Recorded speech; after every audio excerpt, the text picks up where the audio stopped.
Hi, everyone. Welcome to another episode of CSCyber. I'm Chad. And I'm Sean. And today we're continuing with episode 3 of the Ohio House Bill 96 series that we're doing. And today we're talking about your actual cybersecurity program. Yeah, the mysterious term, have a cybersecurity program. And everybody's like, what is that? You pull out the magic wand and poof. There you go. I guess. Or just ask ChatGPT, I guess. I don't know. Yeah, there you go. So I'm actually seeing a lot of those. I bet you are.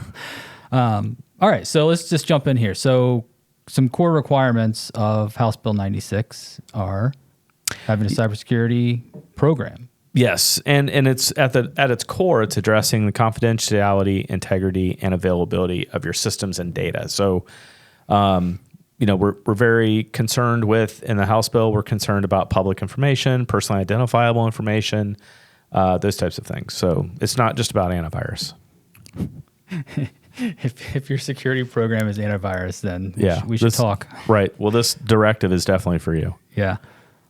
So, I mean, it's really around having, written policies, a plan, right? I mean, it's more than just, I got antivirus here, I got some MFA here. It's like you need to really start writing this down and create a program over it, not just a kind of ad hoc pieces of paper floating around, right? So yeah, and I guess back in the day, like back when I was doing this type of stuff, just having the policies and procedures and all that stuff was all, basically all you wanted.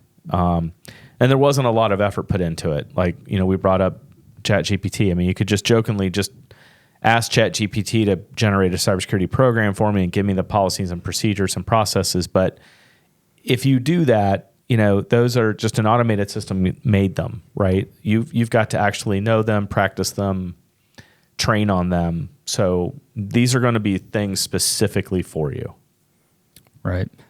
Aligning, one of the main components of House Bill 96 is aligning with a industry standard framework, right? And I think a lot of people were looking for, just tell me what to do. And there's a lot of room in there for you to do what's right, maybe for you. Yeah, they're not going to do that, right? So that would defeat the whole purpose.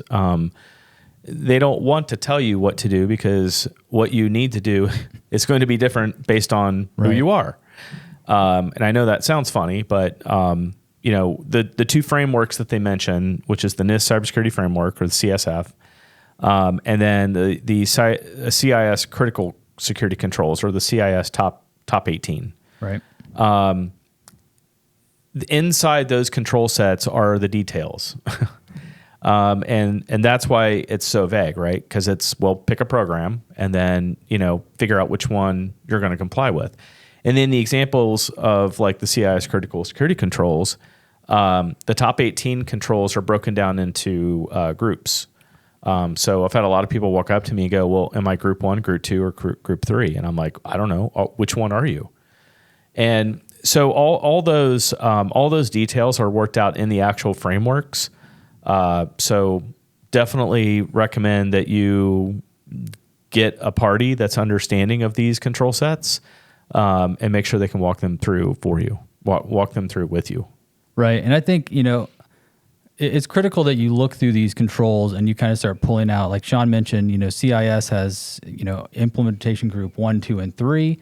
Start with 1. Those are your most basic hygiene controls, like change your passwords. What's number 1? Have an inventory. Yeah. Just start with an inventory of what you have out there. So that's really the starting point. I think a lot of people are looking for, well, just tell me what I need to do. Do I need to change my password every 90 days? Do I need MFA? Do I need this? They just want a checklist that you can, scratch off. Those are in the framework.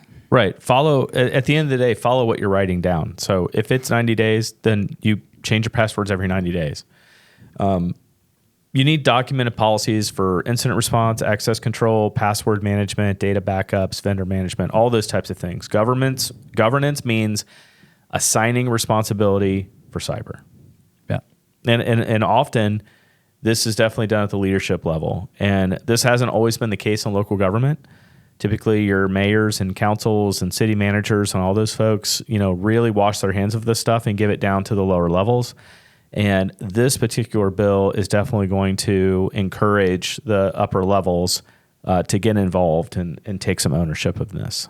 Yeah, absolutely. I mean, I engage a lot with clients, and specifically, this is the advisory practice that I run, right? So I do this a lot.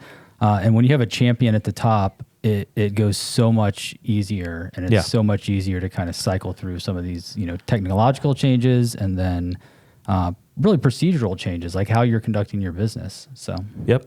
So what are some action steps? So how can we just kind of get started here, just to kick everybody going? So inventory what you have. If you have any current policies, procedures, I'd start gathering those up. They could be several years old. They could be a decade old. I mean, dust them off, read through them. And then really kind of start thinking about like what still applies, right? I see a lot of times where clients have policy and procedures that they've just outgrown. Like the policies were written 10 years ago and you don't even have those systems now, right? Like your capabilities have changed. So start there, start inventorying your systems, start inventorying your data. A lot of times I see so many things where you don't need to keep data for 50 years. Oh, yeah. Wow. There's in Ohio, there's records retention, right? And that's been a big hurdle for a lot of organizations, but we'll save that for another episode. The other thing I would recommend is just kind of inventorying what you use today for IT and cyber controls. So, what endpoint antivirus you're using, what firewall did you have, those types of things. So, gather all that paperwork and inventory and information. And then in episode 4, we'll start talking about how to actually choose a framework, and we'll start kicking you started. All right. All right. That's all we got for today. Thanks. Yep. We'll see you on the next episode.